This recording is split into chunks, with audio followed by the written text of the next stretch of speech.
I flew off to Costa Rica with my wife for a 2-week escape, convinced all I needed in life was ocean air, hammocks swaying between palm trees, and a couple of lazy sloths blinking down at me from the canopy. Peace, silence, zero responsibility. What I didn't realize was that while I was ziplining over rainforests and sipping overpriced coconut water, the devil in designer yoga pants Karen, our HOA president, had apparently decided my ranch had magically transformed into community property. She saw an empty house and thought, well, look at that. A perfect opportunity to turn this into my own little cash machine. No call, no notice, no permission, no contract. She broke into my ranch, ushered in complete strangers dragging rolling suitcases, and slapped her fake little HOA approval notices on my front gate like she was launching a certified luxury retreat. Welcome to Prodigy Tales. Go ahead and like and subscribe if you enjoy premium HOA chaos.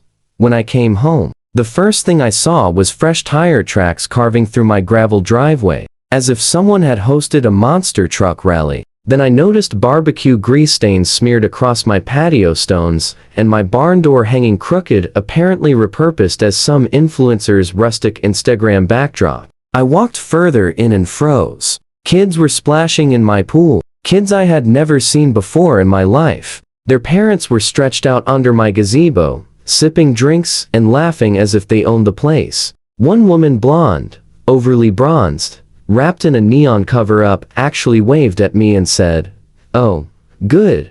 You must be the groundskeeper. Could you bring us a few more towels?" I almost swallowed my own molars. I walked straight up to her and said, calm but deadly, "Ma'am, I own this property." Her smile cracked faster than cheap foundation. She let out this awkward little laugh and said, "Oh no, we booked it through the HOA's rental program. Everything's been cleared with the community board."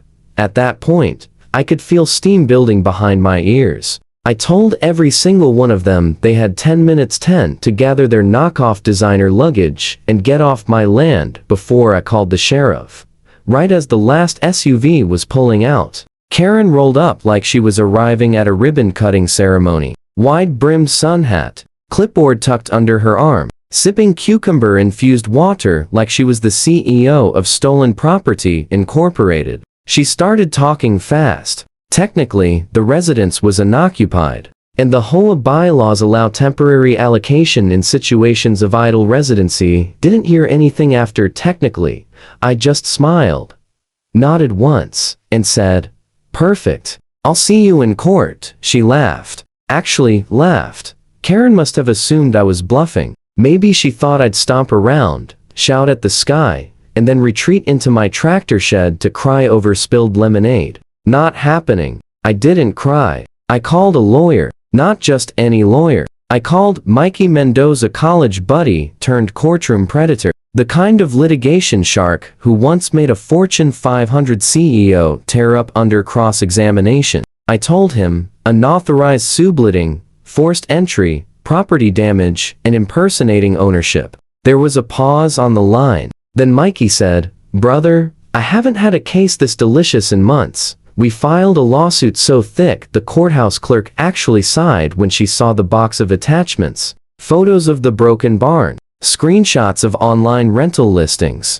testimonies from neighbors, HOA bylaws printed and highlighted in neon ink where Karen had twisted wording beyond recognition. It was airtight. But Karen? She doubled down. She marched into the next HOA board meeting with her chin tilted high like some cartoon empress and declared, "We acted within our interpretation of the idle property clause. This is a misunderstanding, not misconduct." Interpretation? Please. That clause was meant for mowing lawns and collecting mail, not renting out someone's private ranch like it was a Florida timeshare. Then the cease and desist letters started flying. Not 1, not 5, 20. Every guest who had set foot on my property received a formal notice from our legal team. One bold couple actually tried to return to finish their prepaid stay. Mikey personally met them at the gate with a court order in one hand and a sheriff's deputy standing beside him. They left faster than they arrived. Soon, the local newspaper picked up the story. The headline read, HOA president converts private ranch into an authorized resort. That's when Karen's smug little mask began to slip. Reporters started knocking on her door, microphones in hand, asking uncomfortable questions. Was this about generating revenue for the HOA or personal profit? Did you have written authorization from the homeowner? Her answers got shakier by the day. She called an emergency HOA meeting, claiming she wanted to clarify misunderstandings.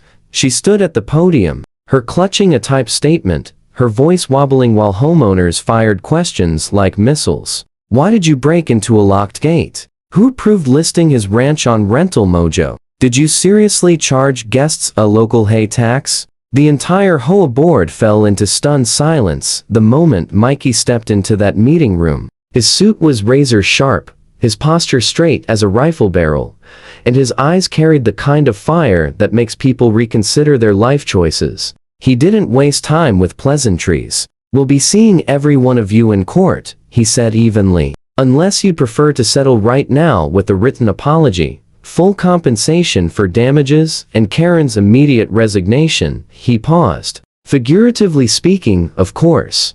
But the way the air tightened around his words, you could practically taste blood anyway. Karen immediately shifted tactics. The confident queen of bylaws suddenly morphed into a trembling volunteer. She dabbed at imaginary tears and claimed she had only been trying to raise funds for the betterment of the community. The courtroom, however, wasn't interested in her performance. Judge Kessler, a gray-haired man with weathered hands and the slow, deliberate tone of someone who had worked real land, leaned back and studied her as she just tracked mud across his living room floor. So let me understand this, he drawled. You broke into a private citizen's locked property. You rented it out like a commercial resort. And now, you're asking this court for sympathy because you believed it served the common good. Karen's attorney, a perspiring man who looked deeply uncomfortable in his own suit, attempted to mumble something about ambiguous language and board interpretation. Judge Kessler didn't blink. Ma'am, he said calmly, fixing his gaze on Karen, have you ever seen trespassing charges stacked alongside impersonation of ownership and fraudulent leasing? She stared at him blankly. Because you're about to become very familiar with that combination.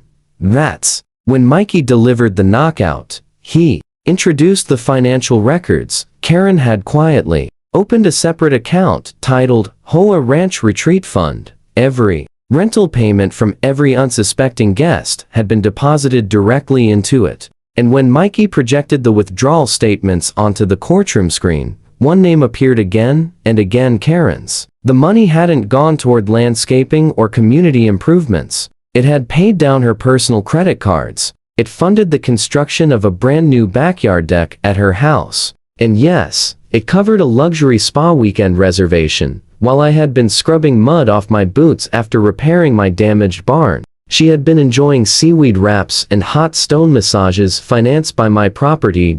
An audible gasp rippled through the gallery. Karen began to stutter.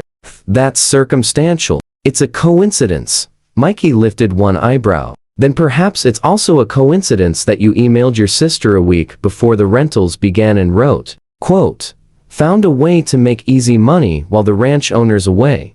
Silence swallowed the room whole. You could practically hear the flatline of her reputation. Outside the courthouse, the neighborhood buzzed like a disturbed beehive. The illusion of Karen as the flawless community champion was shattered overnight. One homeowner muttered to a reporter, "She collected dues from us for a decade, and now we find out she's been running side hustles with private property." Another demanded answers about the so-called emergency drone security system that had mysteriously never materialized despite hefty upgrade fees. Karen stopped posing for photos. She began ducking behind parked cars when cameras appeared. Hoodies replaced her designer blazers. She deleted years of smiling Facebook posts where she'd stood like a self-appointed monarch of the subdivision. Meanwhile, Mikey and I prepared Phase 2, asset recovery. This wasn't just about winning a lawsuit. It was about reclaiming every dollar, every board, every ounce of dignity that had been trampled. The day of the verdict felt almost cinematic.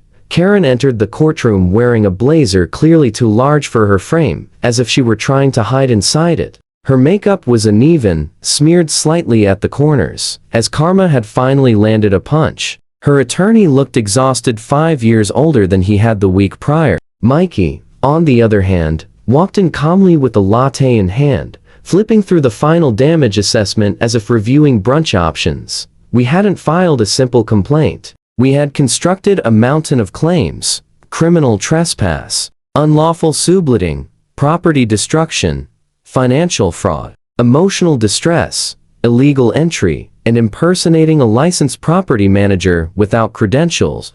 Judge Kessler reviewed the file. He didn't hesitate.